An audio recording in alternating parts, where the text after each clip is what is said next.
was saying that the sources or the streams of Humerites flowing into the river Indus like Humerites has been one, religion, the religion and the prophets. The second one was the philosophers. The third one is the political or social movements.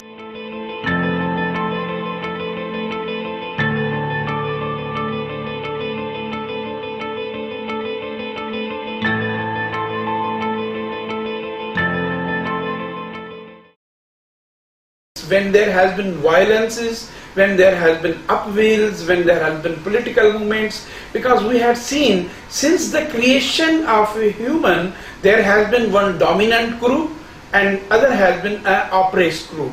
So oppressed group has always tried to regain or restore or claim their rights against the dominant groups. So we had seen the empires of Humerites, we have seen the discrimination of Humerites.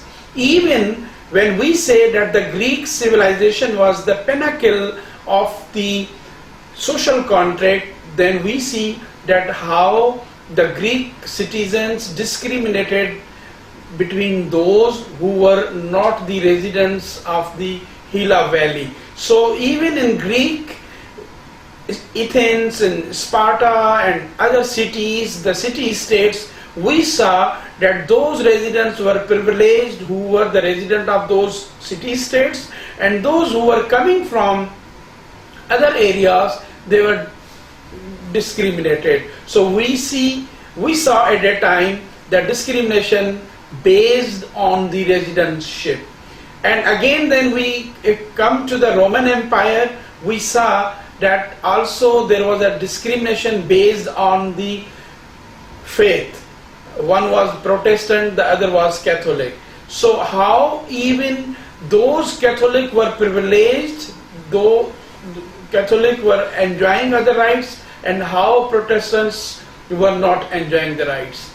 Then we saw in the early Europe how those who possessed the lands were entitled even to have their right of petition in the court, or they were entitled to have their representation in legal forum, but those who were not possessing the lands, the peasants, how they were being discriminated. And we saw in the Magna Carta 1215, the King John of England and the barons, that was the feudal law, that basically even the Magna Carta, which is called the Bible of the civil right, that was the agreement between the King John of England and the feudal lords. We cannot say that every person was entitled to the right and the fair treatment.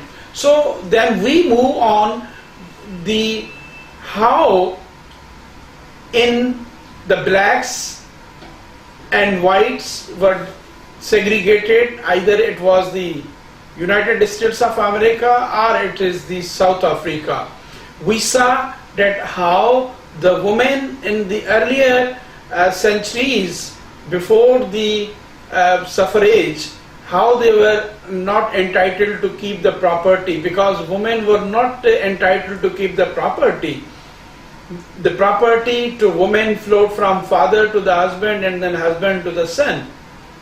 Then how women gained right to vote, how she participated in the political affairs, how she got right to education and then employment. So we saw that the difference between the male and female, we saw the difference between the landlord and the peasant, we saw the difference between the black and the white, we saw the differences between the masters and slaves, we saw differences between the employer and the employees. So we had been throughout the ages seeing the differences, the enjoyment of rights. So we had witnessed the political movements, the social struggles, right, starting from the earliest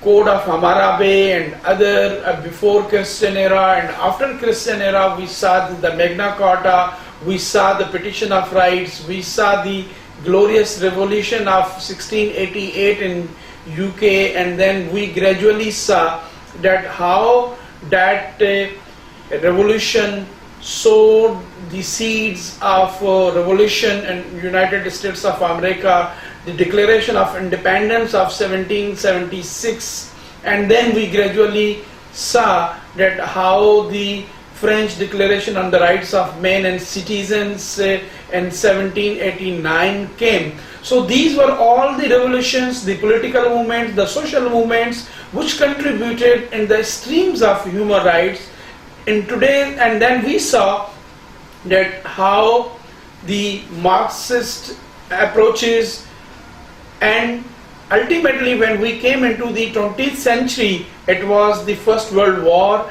and after the First World War we saw the League of Nations in 1919, and then when League of Nations failed, we came to the United Nations, and United Nations was formed in 1945. So we had seen the political movements, the social movements, the political struggles right from the Magna Carta to the 1945 of the United Nations. So these all three streams contributed to the human rights which we call today human rights. So it's totally based on perceptions and assumptions. When we talk about today's human rights, many people say, oh, this is a Western idea, oh, this is based on liberal theories, oh, this is originated only in market capitalist theories. So as a human rights student, I can say that we cannot specify human rights based on one source, one religion, one culture. So human right has developed what we today call human rights over the centuries of struggle of the powerless or the oppressed people against the powerful people.